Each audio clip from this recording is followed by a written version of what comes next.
morning, everybody. Sorry to have such a negative episode yesterday, but it had to be done.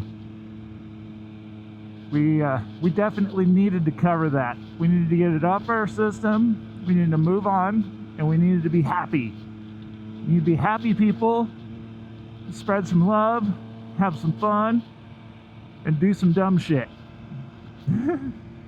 Good morning. It is the 13th of September, and the bike is saying that it's 68 degrees outside, which I kind of sort of believe, but it is nice. I'm out in the armored hoodie from... What in the world? I'm out in the armored hoodie from Squid 6. It was the collab that was done between MBT and Squid 6. So it's actually got armor in it and Kevlar? Aramid? Yeah. It's comfortable.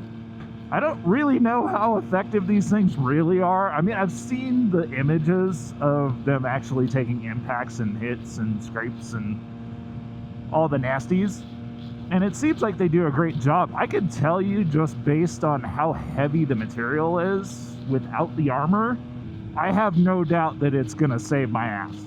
It's definitely better than nothing. Let's put it that way. A lot better. So I got this bug up my ass not that long ago to just start doing a bunch of crazy shit. And by crazy shit, what I mean is a lot more outdoor activities. I ended up buying a whole brand new snowboard and equipment because the guys that I work with are like, dude, you need to come boarding with us. And I'm like, dude, my gear is so out of date, I don't know as if I really want to do that. I don't know. I had this weird moment where I was like, listen, you've had all of your equipment for like 20 years. At least. It's time to move on, upgrade, and enjoy it while you still can, while your body still lets you. And I'm not talking just like age is a number kind of thing. Like, no. Once you get past a certain point, even if you're in the best shape, your bones and your joints, they're still gonna hurt. That's just a fact. And fortunately, I am trying to make sure that I keep that in mind going forward. That everything that I'm doing to get outside, do more outdoor activities, and enjoy myself reminds me of the fact that I am actually getting older, and I need to enjoy this while I still can. So on top of that, the guys actually took me out, convinced me to come out golfing with them. I know, golf, what a strange outdoor activity to be doing if you you ride sport bikes and you do snowboarding, right? No, it's a great time. We're all not very good. I mean, most of us anyway. But we still have a great time. It's still a lot of fun. I absolutely had a ball. Even though my sticks were, just Amazon garbage, basically. And uh-oh, I have no fuel. I need to go get gas. Whoops. I had a feeling that was going to happen. But yeah, golf. I ended up going and getting fit, like actually fit for new sticks. I ended up going over to this company called PXG. I'll be honest, I had no idea who they were. All I know is like Callaway, Titleist, TaylorMade. Like, I know all the major brands, Mizuno. I know all those exist. I had no idea that PXG was a thing, and I was kind of like on the fence of like, I don't know, should I be spending my money on a company that I don't really know that well? And truth be told, it ended up being a really good idea because lo and behold, they offer some pretty stout military discounts. So I ended up getting a full bag, 14 clubs, plus a new bag, custom fit for me for 30% off of what it normally would cost someone else. All brand new stuff. I was pretty stoked on that. The fitting experience actually was super cool. I've never done anything like that before, and 100% would recommend it. Like, not even kidding. So worth it. The guy that did my fitting was like one of their master fitters. I'll be honest, at one point I was like, dude, are you just like stroking my ego? And he's like, no, not at all. You've got good fundamentals. Now, that being said, I am by no means a professional golfer, much less a pro-am. What I would consider myself is better than a beginner, but not necessarily, golf is weird. You've got like kind of this weird no man's land of like beginner to what I would consider like mid-handicap to pro-am and above, right? Like there's this huge no man's land after beginner, because you're not really sure where you are. You're not really sure if you're like ever going to be more than a weekend warrior. It's kind of interesting how that works. And we need to stop for gas real quick, so we're going to do that. Ooh, it's slick. No shit. There's water that I just ran over. Got to remember to hit that every time when I shut it off, otherwise I might do something dumb. Because that's apparently a thing on these. Yeah, so what I was kind of sort of explaining there before I turned off, MV has this interesting stop-start procedure where they actually require you to hit the kill switch for turning the bike off. So that's normal procedure. And I guess there's, like, the way it was explained by someone online who apparently talked to an engineer or something, is that because it's a counter-rotating crank assembly and the way that the bike is designed to run, the kill switch is designed to make sure that the stop procedure of the engine doesn't allow the motor to backspin the opposite direction of the way it's intended to rotate, if that makes sense. I don't really understand it myself, but somehow, some way, the way that it shuts off ensures that the engine doesn't rotate in the opposite direction of the way it's intended to fire the cylinders. So that's why you have to use the kill switch. Because if you just like turn off the key, you run the risk of it not shutting down properly and actually causing a major problem. I don't know how true that is. I'm sure there's been dudes that have actually looked into this, figured out whether or not it's true. I haven't seen anything, but that doesn't mean anything, right? Like, it could be total BS. Anyway, yeah, the fitting experience with PXG was actually a really great time. I spent like a little over an hour and a half there. The guy's name is Craig that I was working with over there in Lone Tree next to Park Meadows Mall. Great dude, easy to talk to. He made it seem like I'm not a bad golfer. Let's put it that way. I just haven't had proper equipment to really grow with as a golfer, if that makes sense. I've been using, Amazon garbage, which, granted, it was a Callaway Strata set. It's kind of a one-size-fits-all for men. It's not intended for somebody my size, not even a little bit.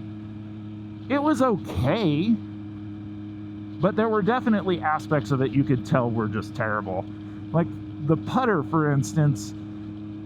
Honestly, the difference between that and like a mini golf putter, there's almost none. So, from that aspect, I was really looking forward to having clubs that were properly matched to me, and I think I accomplished that.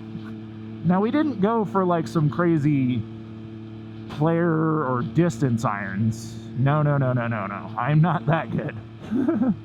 I wouldn't see the benefit in it. If anything, I'd just get more frustrated with what I'm doing. No, what I ended up getting was something called the Black Ops, which is supposedly their game improvement iron. And it's got some great reviews. They're like, for the most part, everybody's been saying it's great stuff. I can tell you based on the couple different types of irons that I hit while I was there, it's good stuff. It definitely improved my consistency, and it improved my my spread, my distance, everything about my stroke. It all looked much better using those. Now that said, my wedges are not Black Ops. I think they're, I'd have to look again, like 0311 or something. I'll put it up on the screen. My wedges are different. They're 52 and 56 degree, I think. Because he had me swinging with like a 54. And I'll be honest, I was struggling just because like I'm not used to having a properly fitted wedge. You know, I'm just used to running the stuff that I had, which, let's be honest, wasn't that great. I got a set of Black Ops woods and a Black Ops driver, which has been recalibrated in terms of weight for my particular swing. So that's cool. I was hitting that way more consistently than the Strata driver that I had.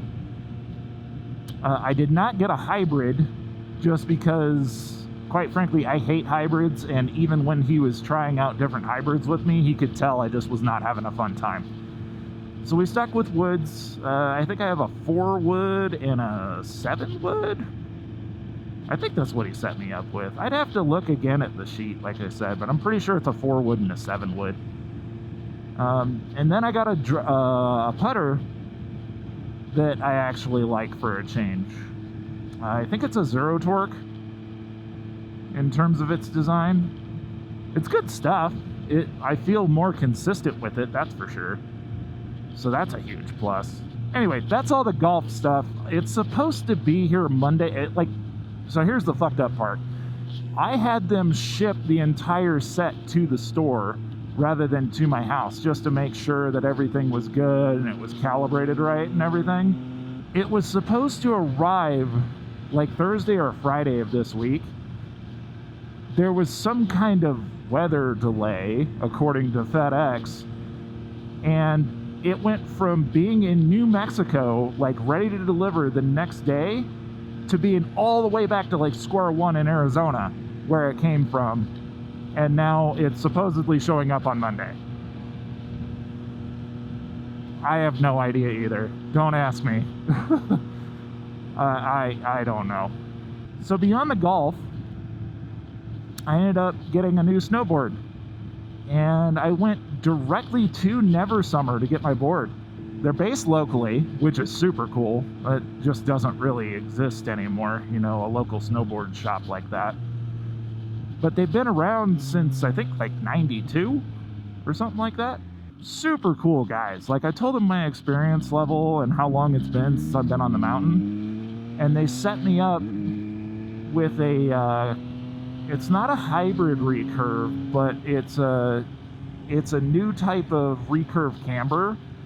In terms of design, the board itself, it's like a new type of board that they just collabed with one of their team riders. I guess he's been working on it for like 2 years or something with Never Summer. And the board itself is actually like you can see it in the side profile, like the edge. It's got all these crazy little waves and stuff in it because they design them like during the press process and everything, which, by the way, I did the factory tour there, so I got to see the whole process of how they're made. Super cool.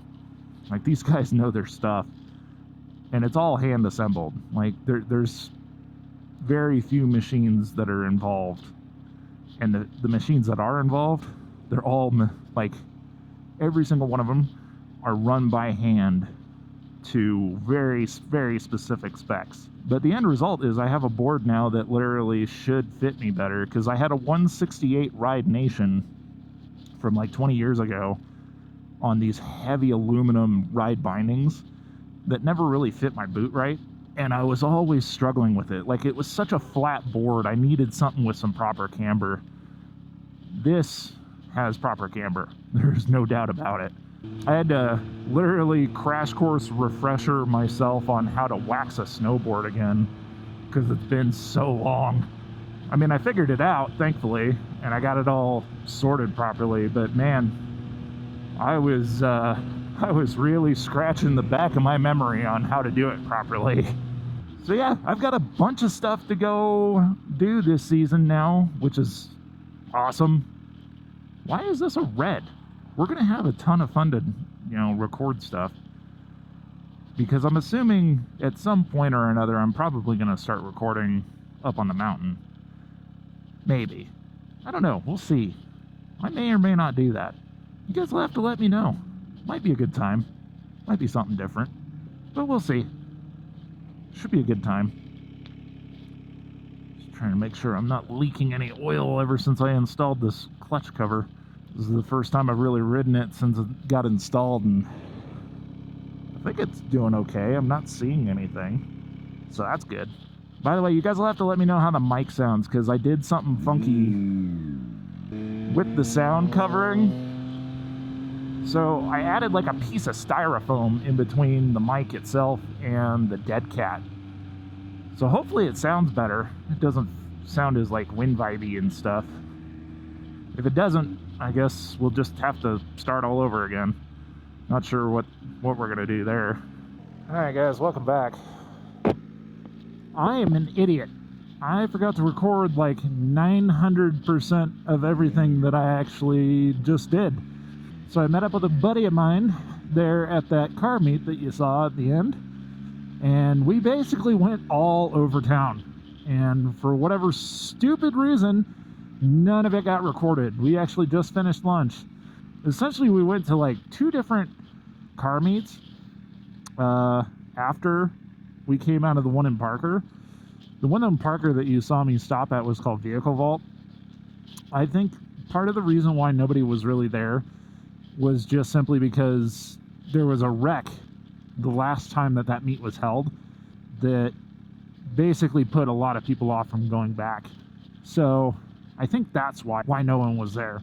Yeah, we ended up going to some older classic car shows. It was a lot of fun. We had a good time. We saw some really killer stuff. I wish I had actually snapped some photos and recorded a little bit.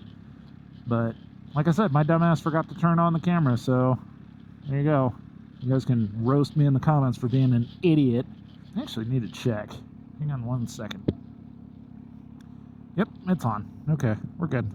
So in case you couldn't tell right there, as I was trying to make sure my brake free was actually turned on, I got tons of compliments from Esteban, the guy that I was just riding with, about that. He actually really wants to get one now that he's seen it, because he followed me pretty much the whole ride.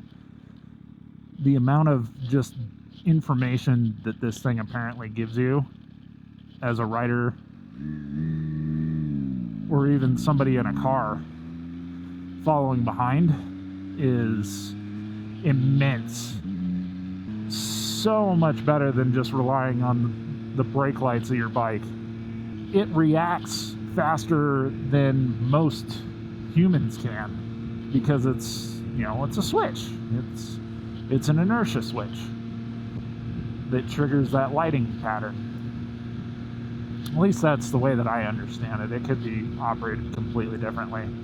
I haven't been in this area in forever, so I'm like kind of just discovering things again. Anyway, we're gonna just ride home before this weather hits, hopefully, because I put on 60 miles today, which not super bad. I'd like to have been more, but hey, 60 miles is good, considering I usually do about like maybe 20 or 30. I'm really terrible about actually going distances and actually like cruising all over the place. So having 60 miles added to the clock after not riding for a while is pretty good. Why did I choose to do this rather than the highway? Oh yeah, it's because the highway was a total disaster. That's why. I'm pretty sure the idle on this thing needs to be adjusted. It does this weird lumpy blah, blah, blah, blah, blah, blah, blah, blah, blah, blah, all the time. And I think it's because something's not synchronized right. You hear it? I don't know. I don't know what's causing that. Something's not synced. Something's not right. Can't be that difficult to adjust. But then again, I'm not really all that concerned about it because it's not really affecting the way the bike rides. Okay. Not something you see every day. It is almost 80 degrees according to the bike, but the amount of heat coming off the motor suggests that it is much hotter.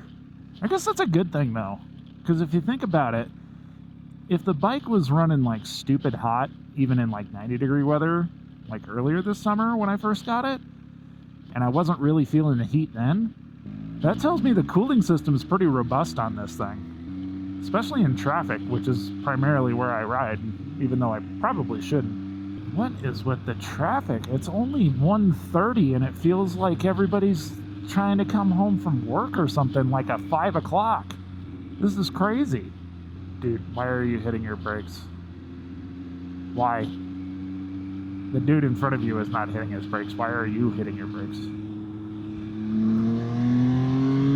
Okay, now that we actually have some clean air for a change and we're not just stuck amongst all the sheep. Sheep? Yeah, my voice. The fuck? Pull it together. Good lord. Anyway.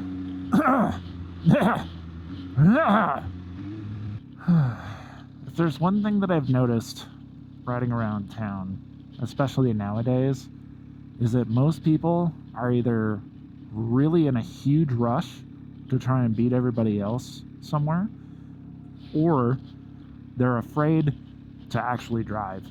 Like they were trained to be so defensive that they don't actually make any like logical decisions anytime that they need to in a critical time and place. What happened to all the people that actually used to know how to drive and not do stupid shit all the time?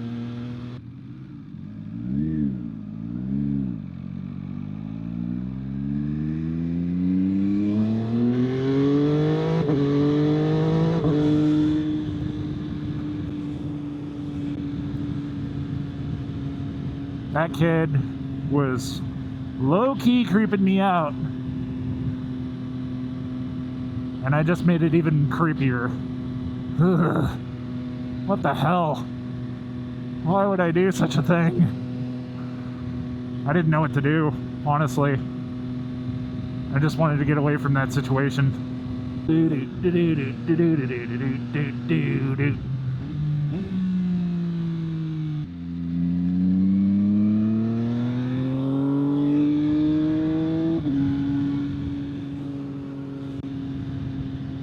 Come on, let's go.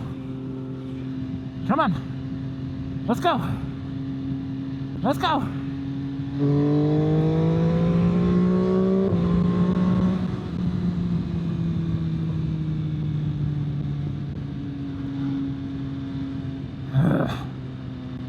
When you wait on people that are just taking way too long to make a decision, it gets really frustrating if you're on a bike. It's like you're low-key giving me anxiety because of what you're doing. Just go. Just drive. I will figure it out. Stop worrying about me. Recognize that I exist, yes, but stop worrying about what I'm gonna do. Just fucking drive. I'm smaller, more agile, and I will figure it out. Good lord. Man, that storm is not looking good. That's got to be up over Parker, which means it's probably heading this direction. Based on like the way the clouds are going, I have probably 15 minutes of safety before it actually hits. Maybe. If I'm lucky. I don't want to find out the hard way. I remember. Ha! I knew I'd remember eventually what I wanted to talk about. So, dudes, the fucking bruh got hurt. I know I'm late to the party, but the bruh. Are you kidding? What the hell happened? Not the bruh. For those of you that don't really know what the hell I'm talking about, Gixxer bruh, the guy who is notorious for literally ripping from like the Springs all the way to Denver, down I-25, over like 180 some odd miles an hour, pretty much like the whole way on a Gixxer 1000, and then, you know, got in serious trouble for it, obviously. He got hurt. It's horrible. I don't know what happened. Apparently the estimated speed of like the crash that he was in was something like 29 miles an hour or something like that. It wasn't that fast, but the bruh is fucked up, like bad. We're talking like broken bones all over the place.